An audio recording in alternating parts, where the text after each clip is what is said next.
From the beginning, the public was morbidly fascinated by the murder. Who was this woman? Why had she been treated so brutally? With help from a local newspaper, police sent her fingerprints via a sound photo machine and discovered she was on their records as a former mailroom employee at a Californian Army base. They also found a mugshot taken following her arrest for underage drinking in Santa Barbara. Authorities and newspaper men uncovered photos of Short that showed a beautiful and vivacious woman who dyed her hair jet black and wore mostly black clothes. Known as Bet to her family, she moved to California age 19 to try to break into the movie business. Short worked in various jobs and partied with many men. 7 days before her death, she wrote a former boyfriend that she planned to move to Chicago and look for work as a fashion model, but that ambition was cruelly thwarted. Police trawled through hundreds of suspects, concentrating on the men Short had been seeing and narrowing it down to 22 people of interest. But they were hampered by many false leads, including confessions from both the mentally disturbed and attention seekers. The case continues to inspire movie makers. The latest version of the story came to the screen in 2007 at the hands of veteran director Brian De Palma. The fictionalized account starred Josh Hartnett, Aaron Eckhart, and Scarlett Johansson. De Palma said the modern film noir fleshed out the tragic story using a mix of real and imagined elements. Well, you have to keep the kind of interlocking storylines, and they are very complex because one thing reveals something about something else, and you have to find images that hook into the audience's mind, like Gwyn Payne, in which I found that old silent movie where you saw the Hugo story brought to the screen. So you have that image of that leering face that's going to pay off later in the way that the dahlia is cut across the mouth. But it's sort of planting all these sort of subconscious images into the audience's mind, and then as Josh puts the puzzle together, you begin to see how they all work to solve the mystery. But in real life, Elizabeth Short's sad demise remains unsolved, a true Hollywood mystery.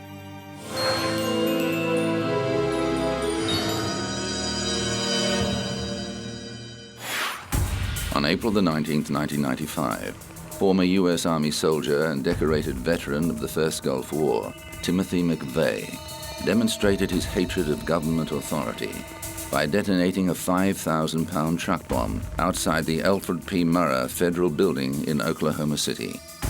The blast destroyed the front of the 9-story building, killing 168 people, including many children who were in a child care center just above the bomb site.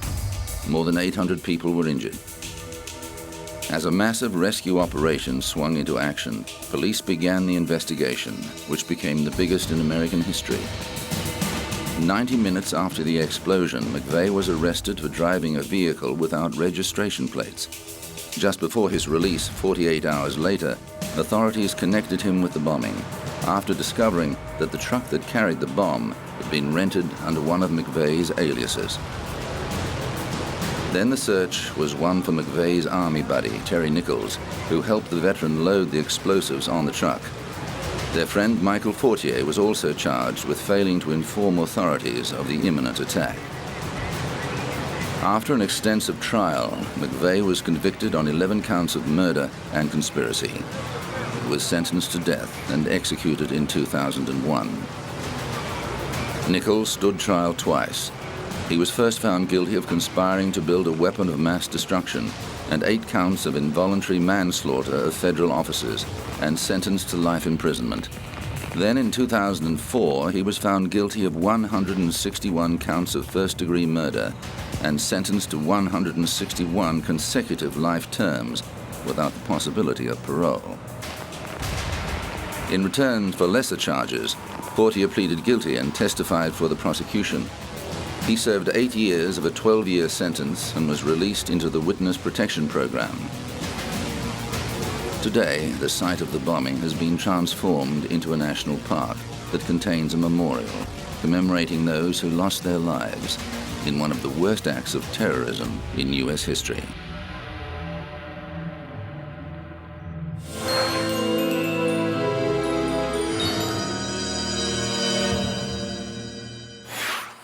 Legendary French statesman Charles de Gaulle was renowned for his wartime heroics and strong leadership as president of France in a time of great turmoil and change. But as the 1960s wore on, his heavy-handed style did not sit comfortably with thousands of radicalized students and intellectuals who were chafing at the restrictions and prejudices of the previous generation.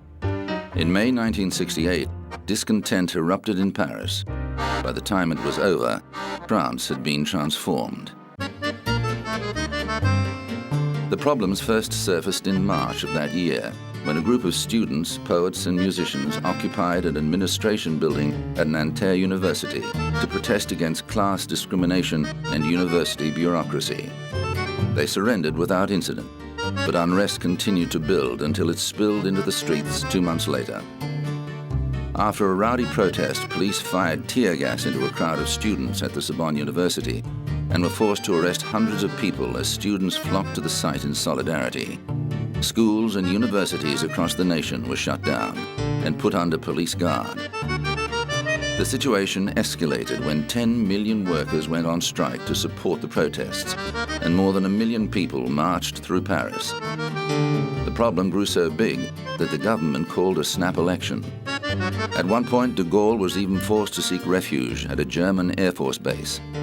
France teetered on the brink of revolution, and the riots inspired similar actions around the world. Finally, the situation dissipated, and police withdrew from the universities.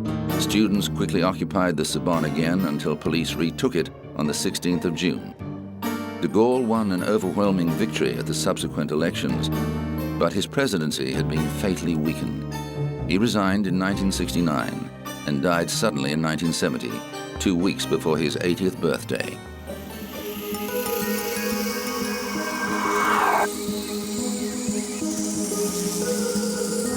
Coming up, the hijack that ended at Dawson's Field.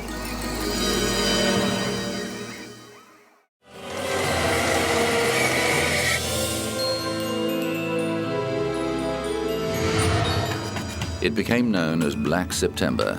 The month of the lives of hundreds of aeroplane passengers lay in the balance. More than 300 people were taken hostage when Palestinian extremists hijacked 4 airliners between September the 6th and September the 9th, 1970. 3 of the flights landed at Dawson's Field, a desert airstrip the militants renamed Revolution Airport. On September the 12th, they blew up the 3 aircraft to demonstrate their resolution, moments after the last 40 passengers left the aircraft. The dramatic footage of massive jet fuel explosions and billowing smoke mesmerized the world television audience and put greater pressure on the affected governments. The People's Front for the Liberation of Palestine, a segment of the Palestine Liberation Organization, said it had taken the drastic step because it believed military action was about to be launched to retake the plains. The guerrillas were constantly battling Jordanian forces in the streets of Amman, with the hotel housing most of the hostages taking heavy fire. Although the terrorists had successfully captured 2 flights, with the third brought in later by an unaffiliated sympathizer, 2 hijackings did not go as planned. The taking of LL Flight 219 was foiled when pilot Uri Bar-Lev put the Boeing 707 into steep nosedive and threw the 2 terrorists off balance. The flight landed safely at Heathrow, where Leila Khaled was taken into custody. The other would-be hijacker, Patrick Arguello, died from injuries received during the struggle. A 4th flight refueled in Beirut, where another 9 militants boarded the plane and diverted to Cairo after its pilots successfully convinced the hijackers that the 747 was too big to land in the desert.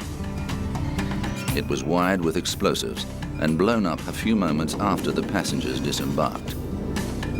The PFLP's demands included the release of Leila Khaled and Palestinian prisoners in Germany, Switzerland, and Israel within 72 hours. At a press conference in Amman, the Marxist-Leninist group transfixed the world as it outlined its manifesto. To make it clear to the whole world that PFLP is not a bloodthirsty organization, we have released all women and children and sick gradually since the first day. PFLP had also transferred the rest, that is the 40 passengers, who are classified as suspects under interrogation or hostages by the revolution have transferred them into a more cozy place. Nevertheless, these people are now living in much better conditions than that on the airfield or in our refugee camps, and they will be kept there until our prisoners are released. PFLP had destroyed completely today the 3 planes, practicing one of its strategical lines to hit the imperialist and Zionist interests all over the world, and in reaction to the stand of the imperialist and Zionist powers. Behind the scenes, there was tension between allies Britain and the United States after British Prime Minister Edward Heath decided to secretly negotiate with the terrorists. US President Richard Nixon, on the other hand, favored direct military action. He instructed his Secretary of Defense, Melvin Laird, to arrange for PFLP positions to be bombed in retaliation for the hijackings. However, Laird told his president inclement weather made this impossible. He later admitted that this was an excuse to avoid carrying out the order, as he thought it would damage American interests given the country was already fighting a debilitating war in Vietnam.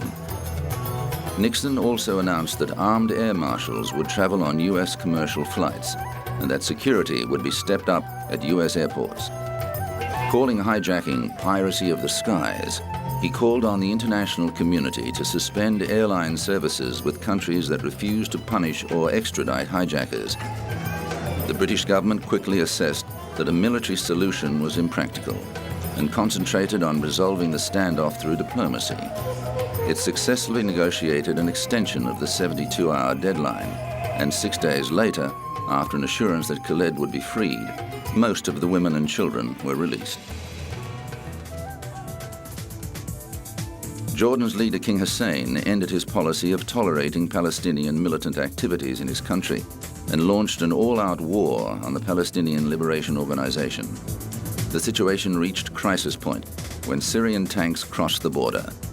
Hussein took the unprecedented step of secretly requesting that Israel launch a counterstrike, an appeal it denied.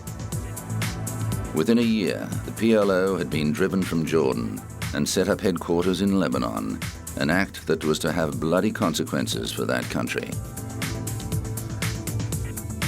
But the PFLP judged the hijackings a success. Spokesman Bassam Abu Sharif recalled the confusion among some of the American passengers who had no sense of the geography or history of the Middle East.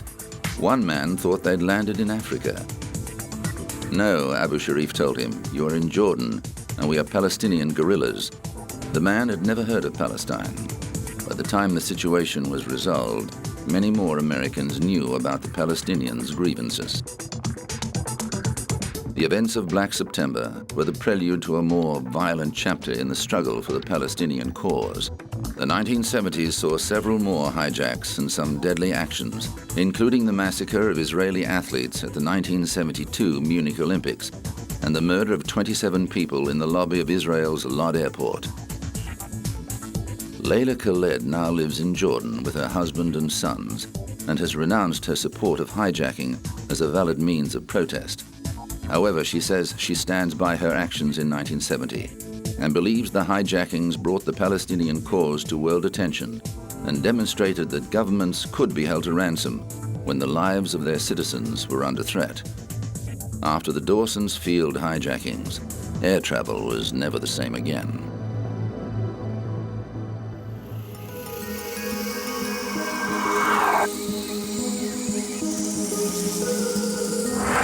Coming up, Naomi Campbell's costly temper tantrum.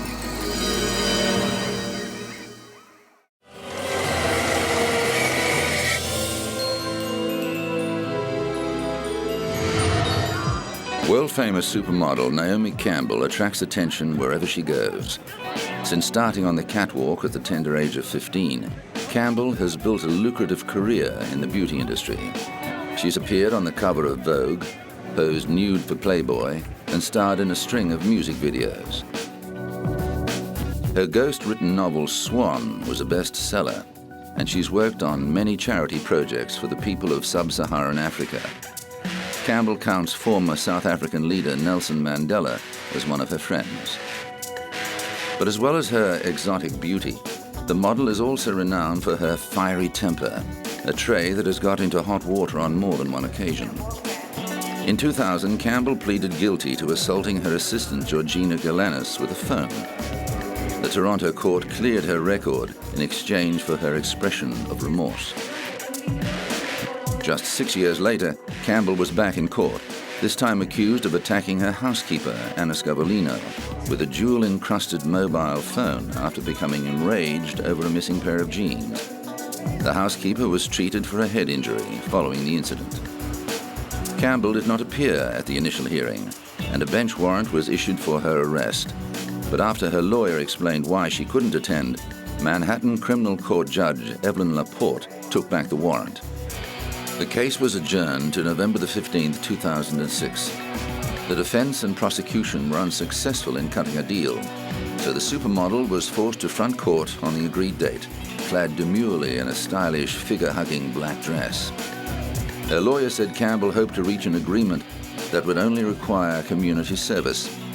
The model faced up to 7 years in prison and deportation back to Britain if convicted on an assault charge. The defense attorney also said he didn't want Campbell in a situation like 80s musical icon Boy George, who was followed by reporters when he did community service for the sanitation department after pleading guilty to falsely reporting a burglary. He said Campbell was fully aware of the gravity of the situation. Naomi is taking it seriously, but I don't think that's any big whoop, because no one who's gone through the system, who's been arrested and fingerprinted and photographed and brought in front of a judge and bail was set, no one under those circumstances takes these things cavalierly. It's a very, very serious situation. Campbell was also hit with a lawsuit from another former employee who said the British model viciously assaulted her while calling her a dumb Romanian. The lawsuit by Gabby Gibson called Campbell a violent super bigot.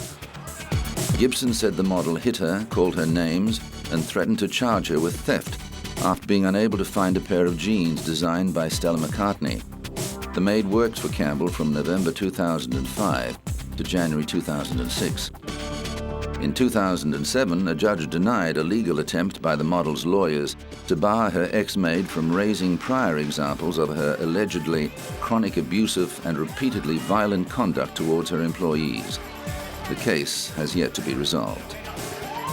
Campbell's lawyer said the allegations against his client did not fit the pattern of the supermodel's history of altruism, which has seen her involved in a number of worthy causes. But she's also constantly contributing to the public at large, whether it be cancer research or whether or not it be AIDS research or whether or not it be for providing for underprivileged children like the Nelson Mandela Children's Fund. All over the world, she has done a magnificent job to circumvent all of that and suggest that she's a discriminating individual or a hateful individual is just absurd. It just doesn't fit within the fabric. On the matter of the telephone assault, Campbell's defense team struck a deal with the prosecution that saw the supermodel pleading guilty to reckless assault in exchange for 5 days of community service.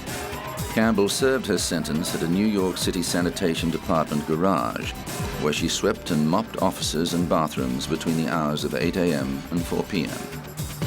Campbell was also ordered to pay her maid's medical expenses and to attend a 2-day anger management program.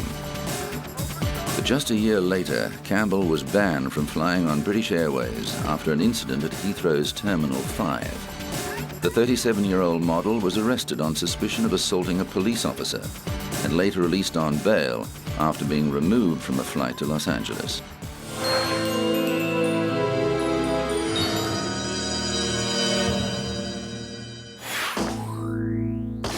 Britain's police traditionally patrol without firearms, but Liverpool's gangland wars of the mid-90s were so violent that Mersey police took the unusual step of taking to the streets fully armed.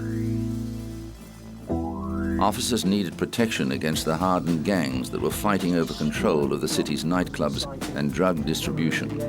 The explosive dispute led to the shooting death of David Ungi, the head of a powerful local family, in May 1995.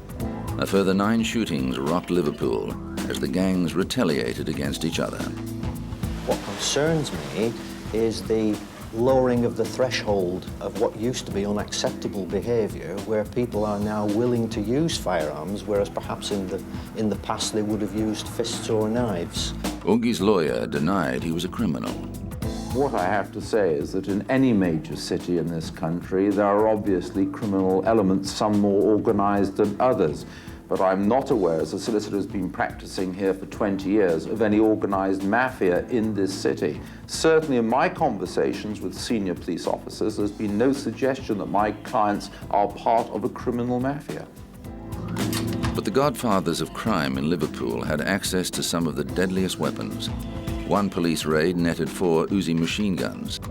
Carrying weapons has suddenly become a fashion accessory to those people of that kind of mind who feel that they must carry weapons and flaunt them and every now and then fire them off. Doctors at the city hospital were appalled with the wounds they had to deal with. We've seen people with shotgun wounds to the back which have penetrated into the chest and have collapsed both lungs. We've seen shotgun pellets and wounds spread all around the limbs. We've seen limbs almost taken off with shotgun sprays. We've obviously seen chest injuries of all sorts.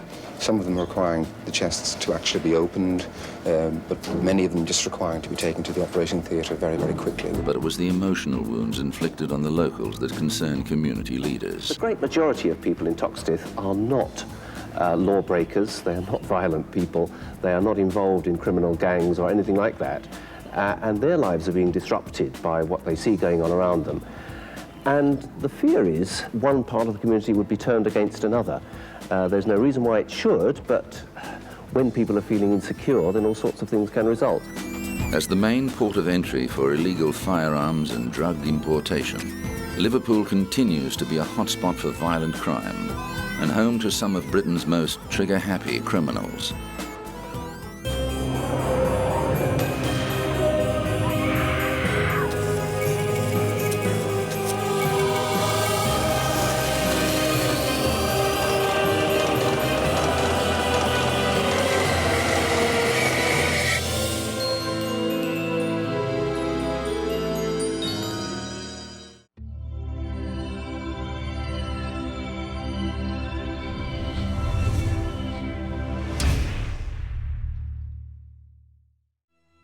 Three, two, one.